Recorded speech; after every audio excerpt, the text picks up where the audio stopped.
This video is concerned with what's called the modern approach to management. Now you'll see from the bottom right hand corner of the slide we've got 72 slides in this session, so it's quite a long video.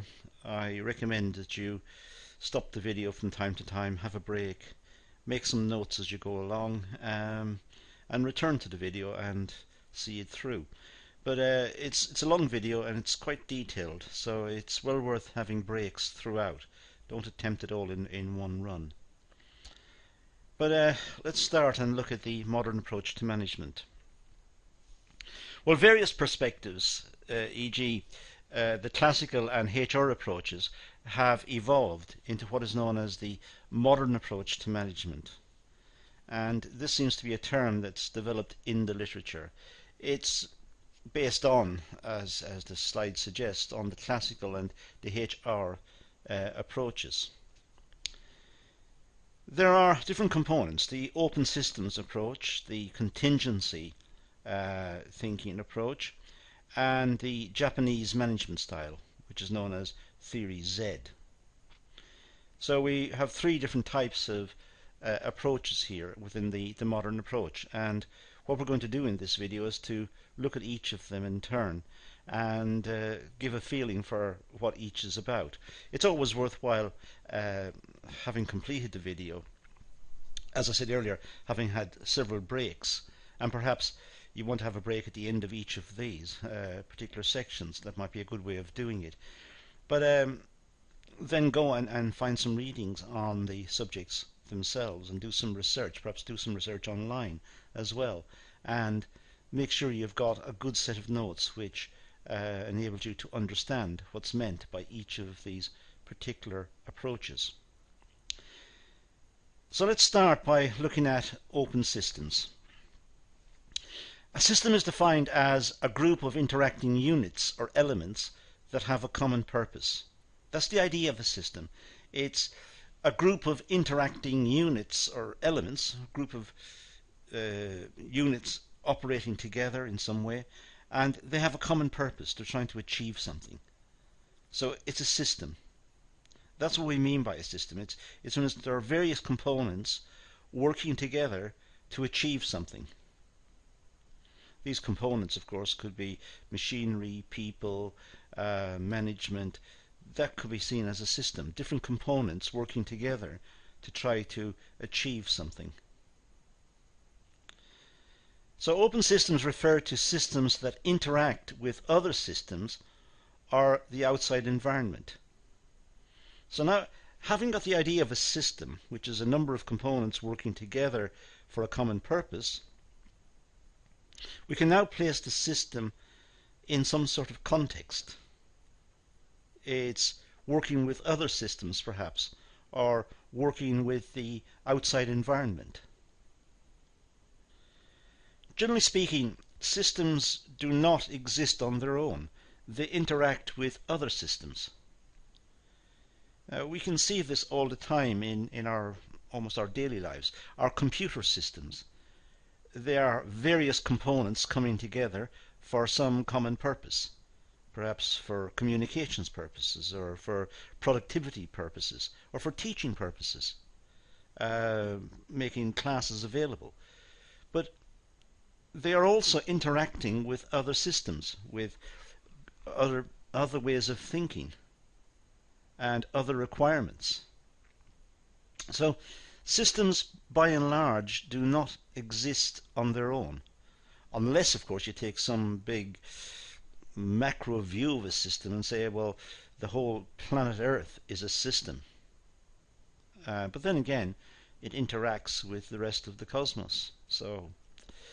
But generally speaking, within business, we think of systems, and the systems then interact with other systems. In other words, organizations is or are an entity that takes inputs from the environment. This is what organizations do. They take inputs from the environment, transform them, and release them as outputs in sequence with mutual effects on the organization itself along with the environment in which the organization operates. Now, that sounds complex, but in fact what it's saying is that organizations simply take inputs from the environment, and then it transforms the inputs and puts them as outputs. So the inputs have been transformed into outputs.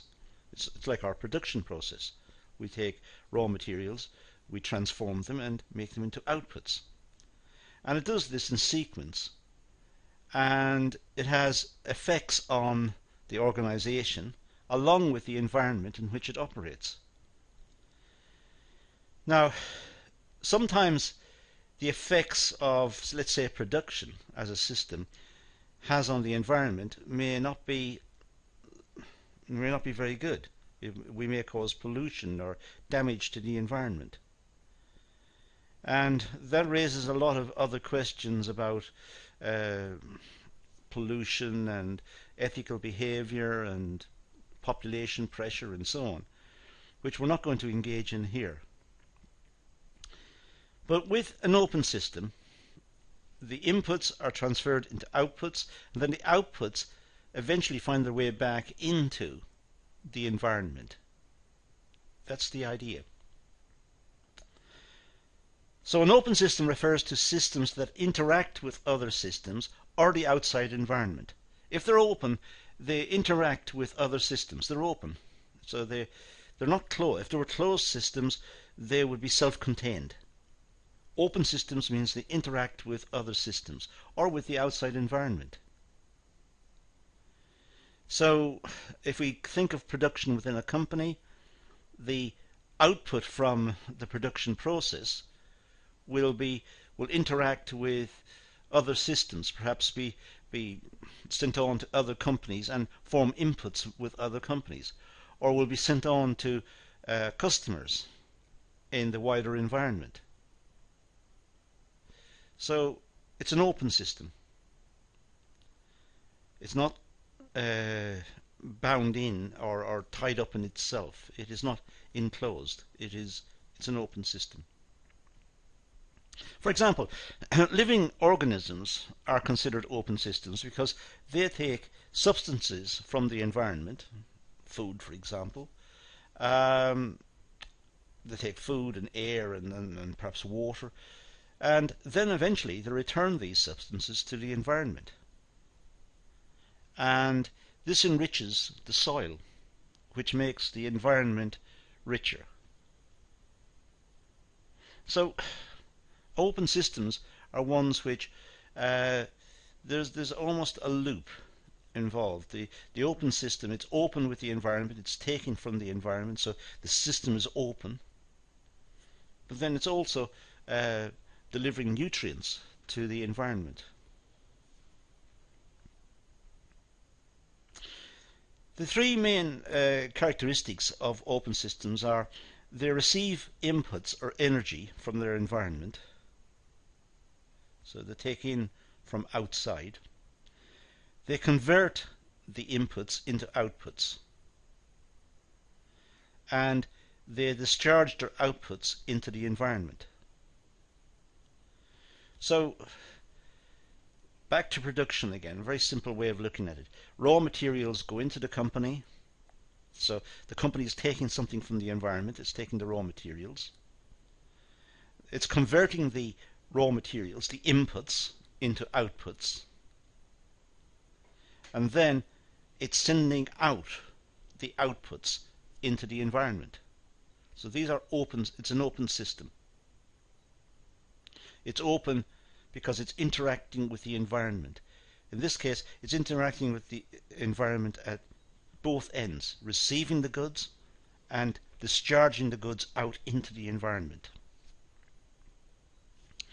Companies use inputs such as labour, funds, equipment and materials to produce goods or to provide services, and they design their subsystems to attain these goals. So the systems within an organization are aimed at achieving certain goals. For example, the production system in a company takes in raw materials, processes the raw materials, makes the final output. That's a subsystem of the company. The company does other things. It has marketing functions and personnel functions and so on. So the company has subsystems within itself. And these subsystems also interact perhaps with each other or with the environment. So we have inputs, labour, finances, materials, information. These are all going into the system. And then we have transformation, management and production process, converting the inputs into outputs. And the outputs go back into the environment. So the environment is at the starting point, providing the inputs, and the environment is at the output side, receiving the processed goods. Two early pioneers of this type of thinking were Katz and Kahn.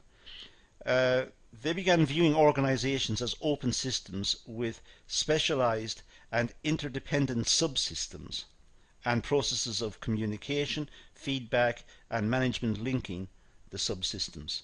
So the subsystems within organizations have to be managed, they have to be linked together. There has to be some management to ensure that the subsystems are connected appropriately.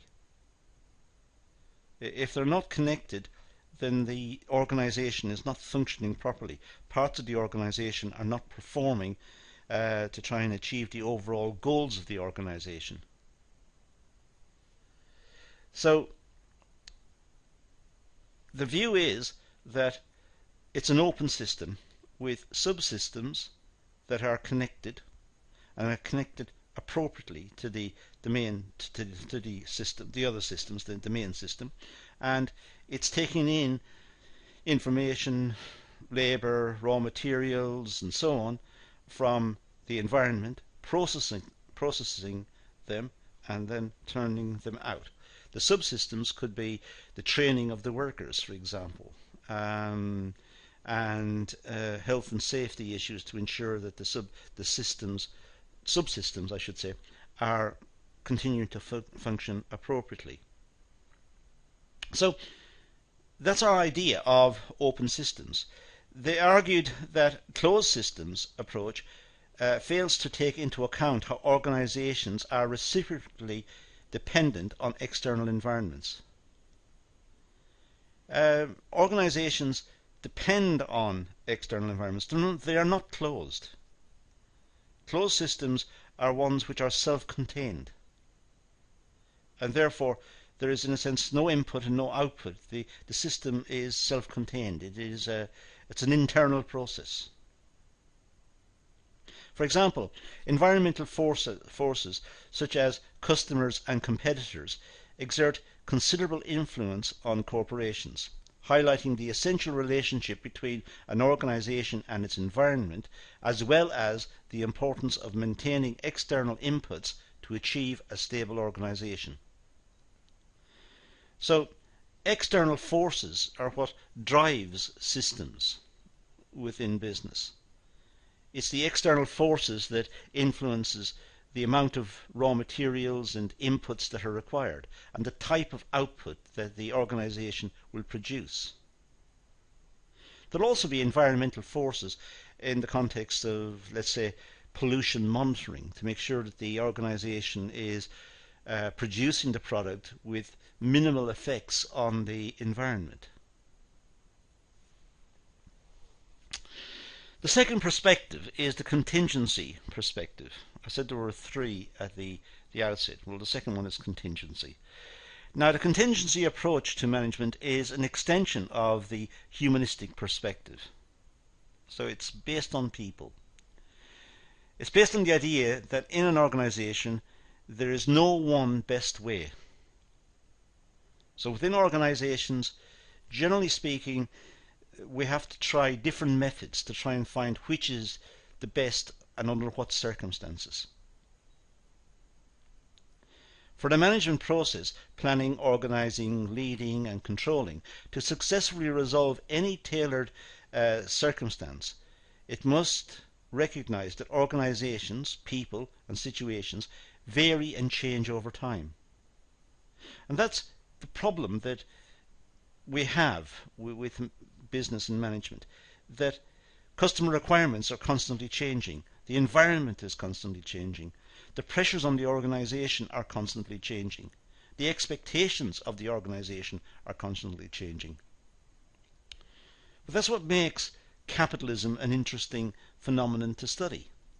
We don't live in a static world. We don't live in a world in which everything is ossified and we have one way of doing it and it'll always remain the same way. We are innovative characters. We, as people, we like new methods. We like to work in different ways.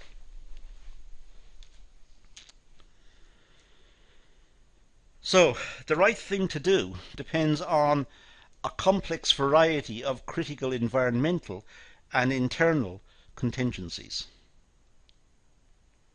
Working out the right thing to do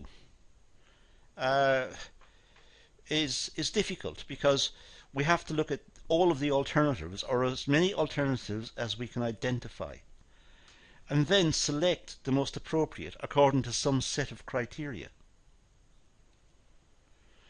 But there isn't one. The next time we do the exercise, we might find a different solution.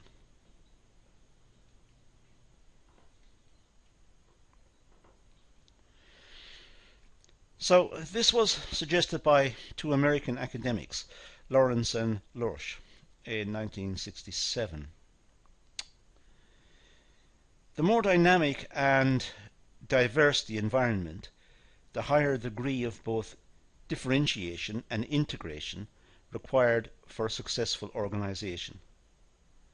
So if we live in an environment which is rapidly changing and there are constantly new innovations, then there's going to be a great deal of differentiation within industry. Some companies will go down one particular direction, other companies will go with a different technology, a competing technology perhaps, and do something different. There will be wider differentiation of products and of methods of working. There'll also be integration required if the whole system within a company is going to be organized.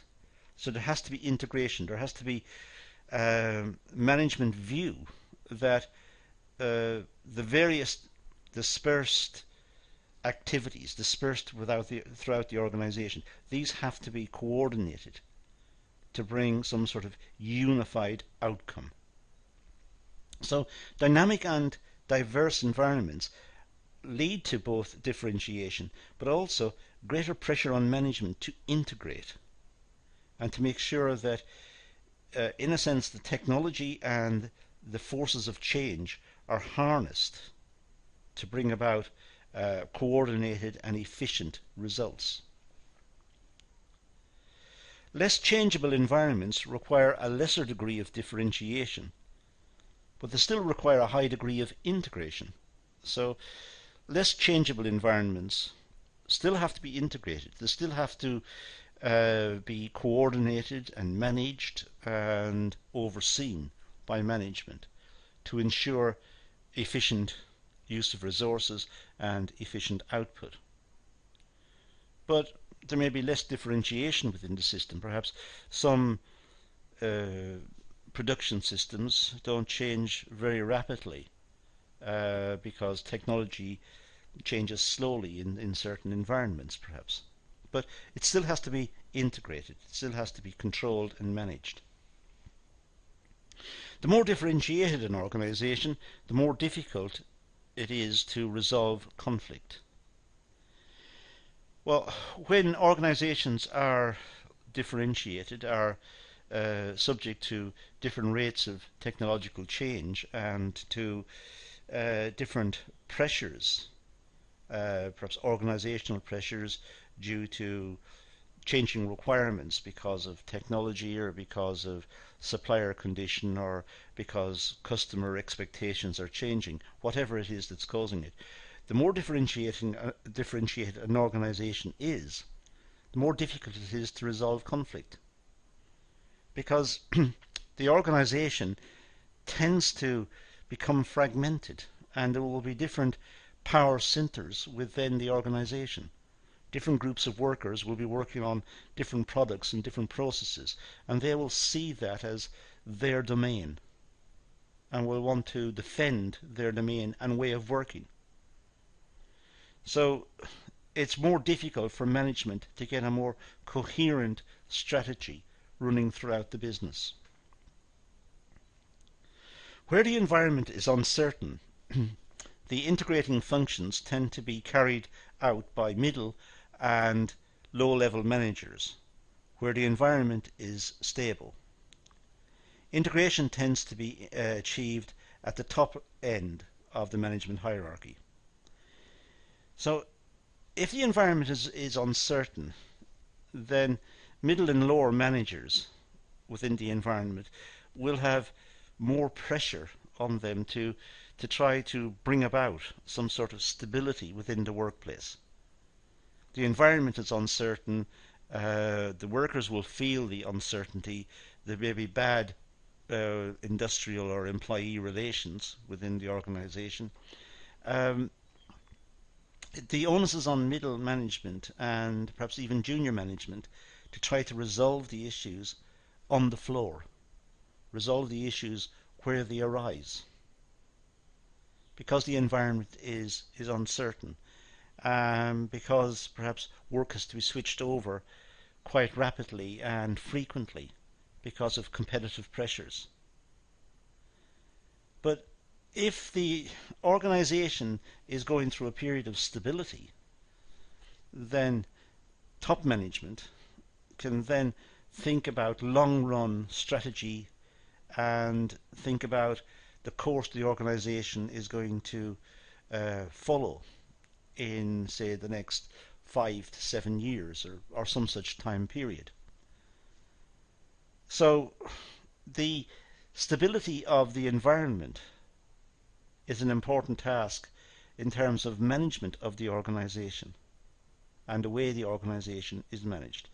In times of turbulence, a lot of the management will fall to junior management and middle management to resolve conflict on the shop floor with the workers, to resolve issues of new technology being installed, the implementation of new operational plans and so on. This will fall to those. The more strategic thinking really requires more stability in the marketplace, and then top management can try and plot out the appropriate route for the organization in the long run.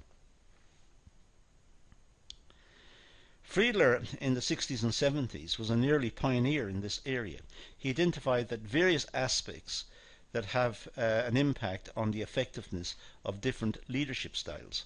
So his issue was to try and link leadership styles to different problems that could arise within the organization and how leadership styles should be tailored or matched against the problems that were laid against the organization.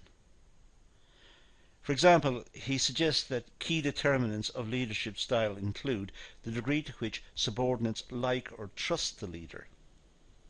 Well, in the example I mentioned earlier, with the role of middle management and lower management, line management, in the context of uncertainty in times of turbulence, well, it's the workforce, their confidence in their immediate management that's important.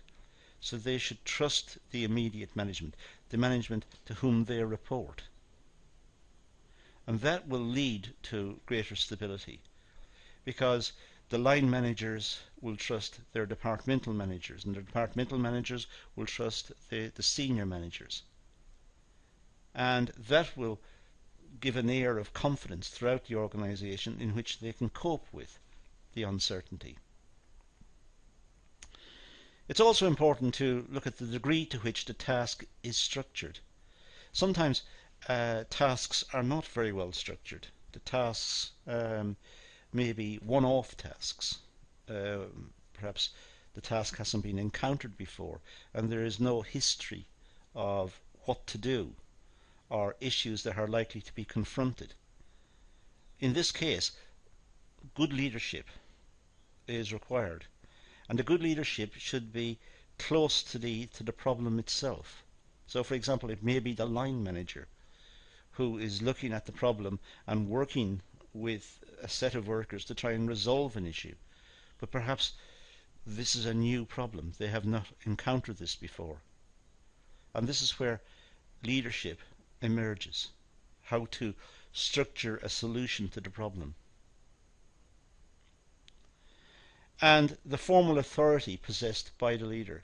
That's important. The workers will only truly respect someone who has formal authority. If it's one of their colleagues who is apparently giving orders and telling them what to do to resolve a situation, even though that could be the most appropriate way to do it, and there's a logic in what the particular operator is saying, the others will think, well, why should they take orders from that person? They want to take orders from an authorized person, a formally authorized person, from a line manager or a departmental manager.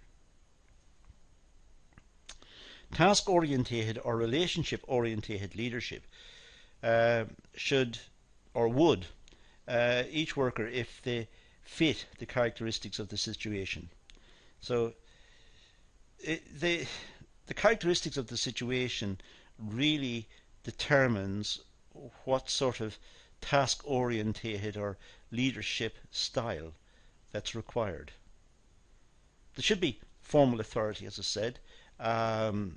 The degree to which the task is structured, that will determine the ability of the person to demonstrate their leadership qualities, because the tasks may be unstructured with very little guidance on how to do it or how to resolve the issue. And there should be trust in the leader. So these are the three main elements. The Japanese management style, Theory Z. Well, McGregor identified a negative set of assumptions about human nature, which he called Theory X, a very narrow perspective of human nature. People worked for remuneration only. They were not involved in the organization. In a sense, they were uncaring about the organization. They were simply there to get paid and go home. He asserted that these assumptions limited the potential for growth of many employees.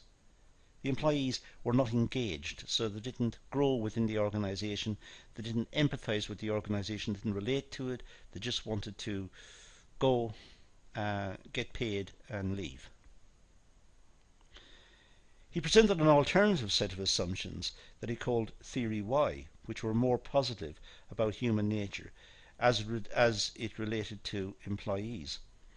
Well, Theory Y was that workers wanted to be involved, they wanted to be recognized for their contribution, they wanted to be congratulated, and they wanted promotion, and they wanted to be involved and consulted.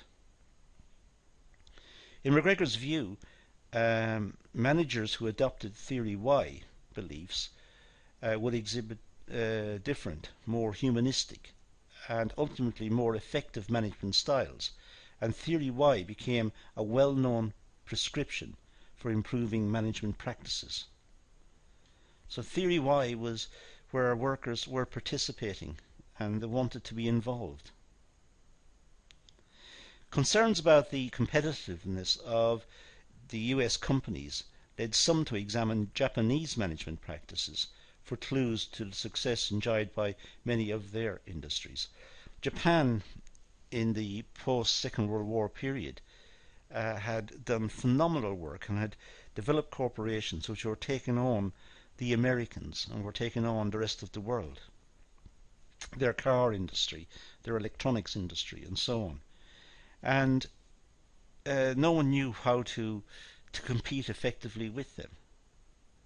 They had obviously fallen across ways of working which were very innovative and very efficient, which enabled them to eat into traditional markets. Some people would say it was related to quality. The American way of working was quantity. Get out the greatest number of outputs as quickly as possible. Whereas the Japanese were turning out items which were good quality.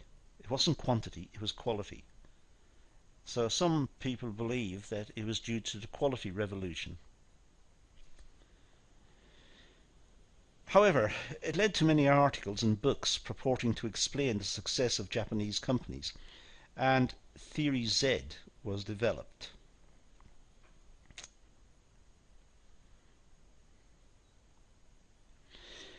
Theory Z is a humanistic approach to management, and it was put forward by William Ochi.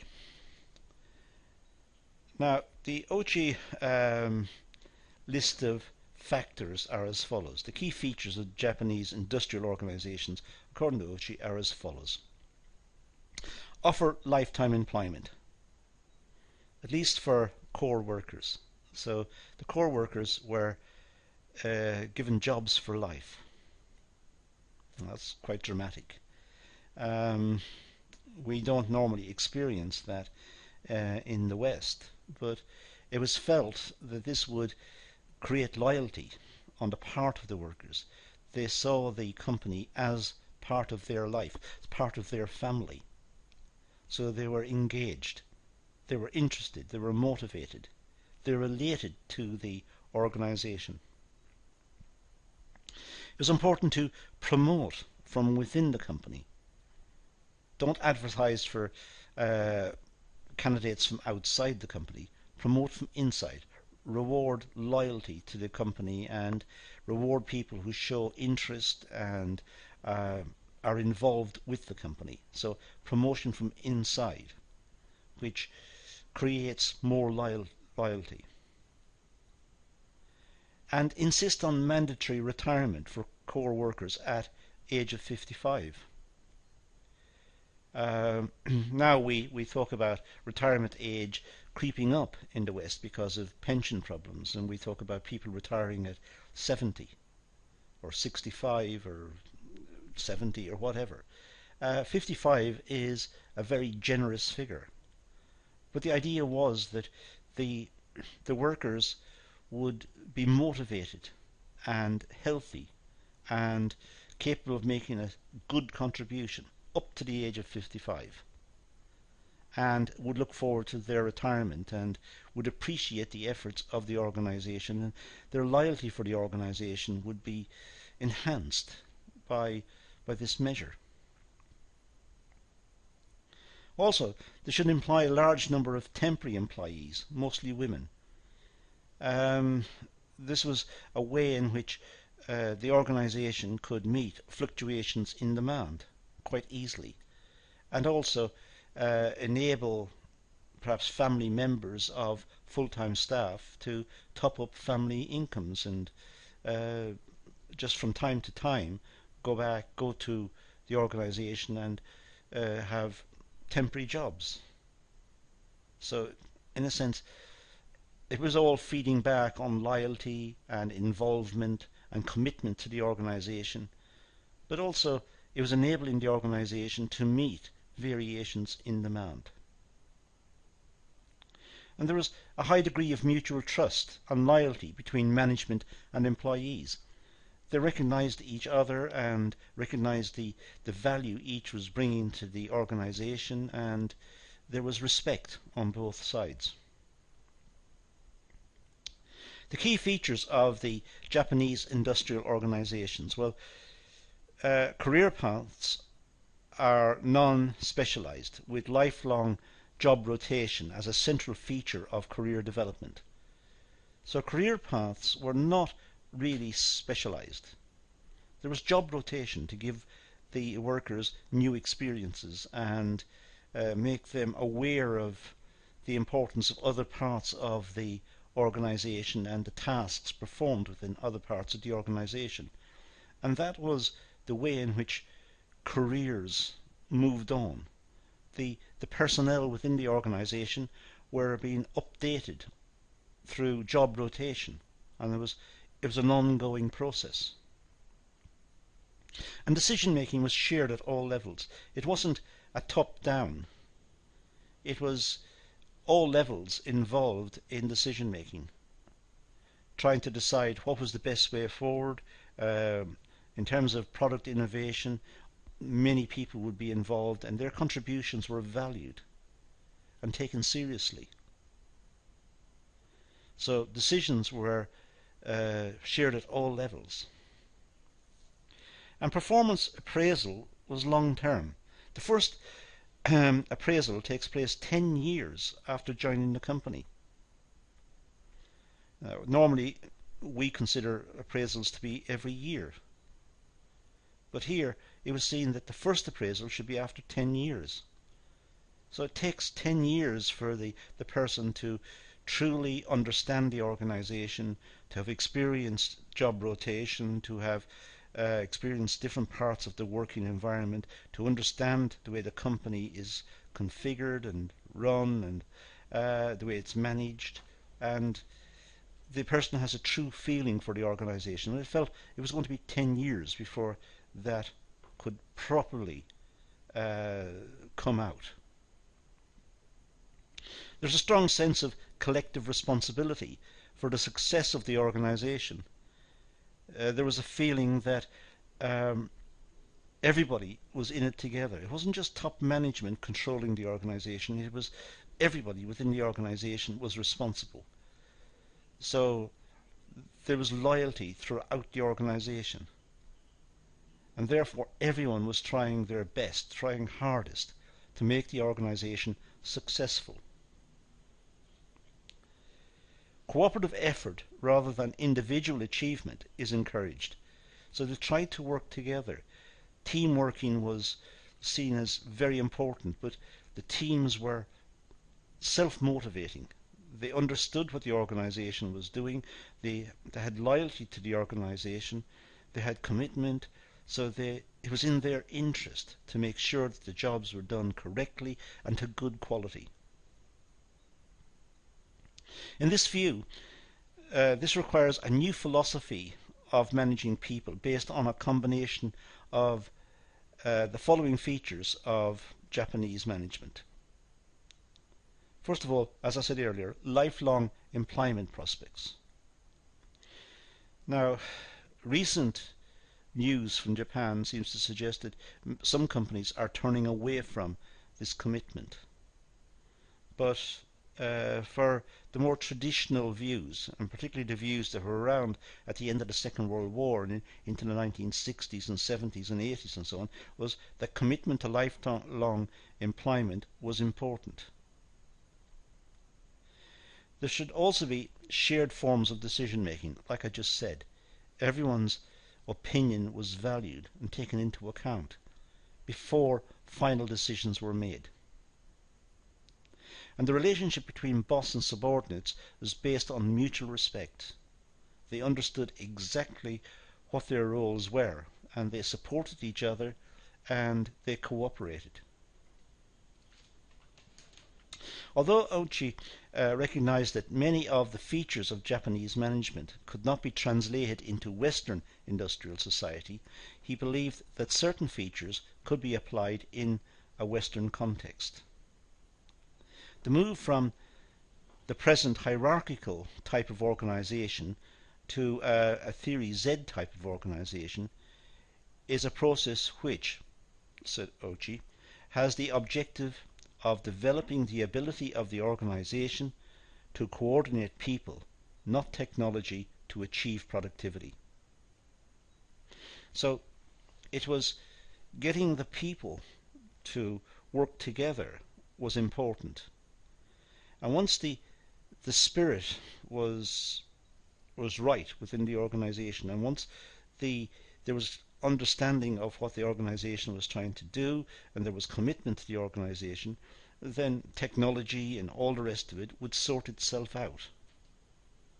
There was widespread opinion about the right type of technology and what it would do, and there was there were lots of suggestions and appraisal systems in place for technology and for organization, and these were valued, and then appropriate decisions were made. So it wasn't reliant on just a few managers who might make mistakes. This was widespread decision making, and therefore appropriate technology would be acquired.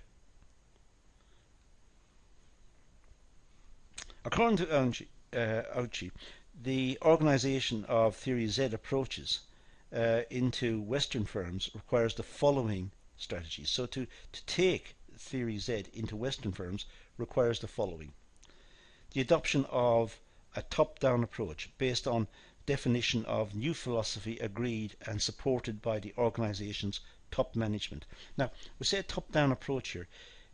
This means approval of the system at the top level.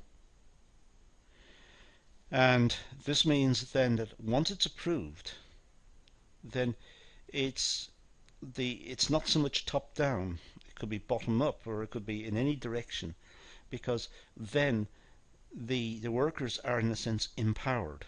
Their opinions become important. They work in teams. They have no commitment necessarily to one particular type of work or one way of working. They learn new skills. Their jobs are rotated. They link to the organization and its objectives because they see the organization as working on their behalf. So the top-down approach approves the move to Theory Z, and then, having approved it, leave it to manage itself.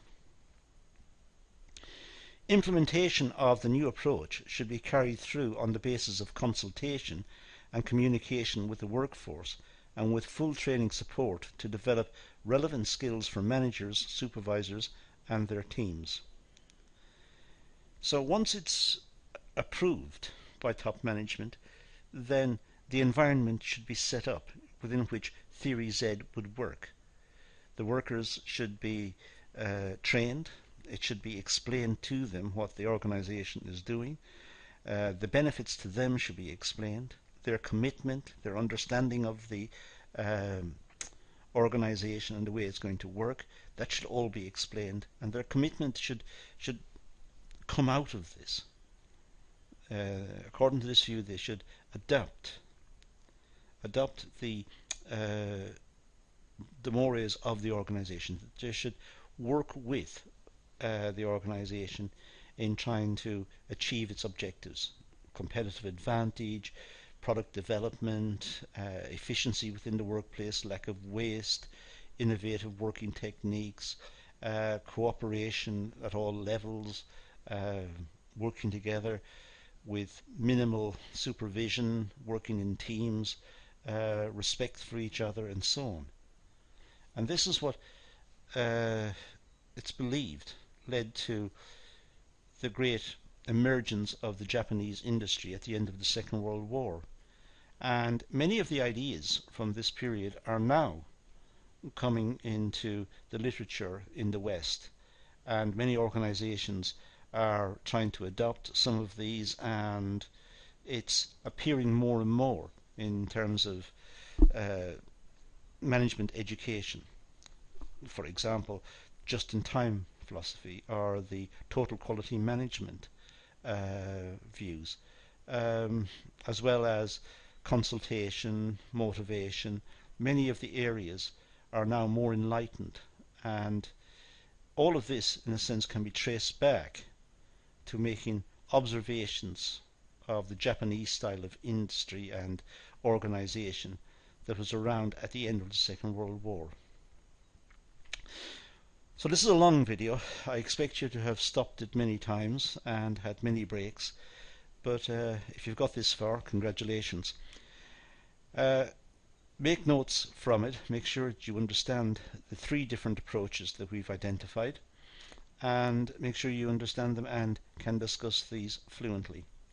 But that's all we're going to deal with here, so let's leave it at that and say thank you for watching.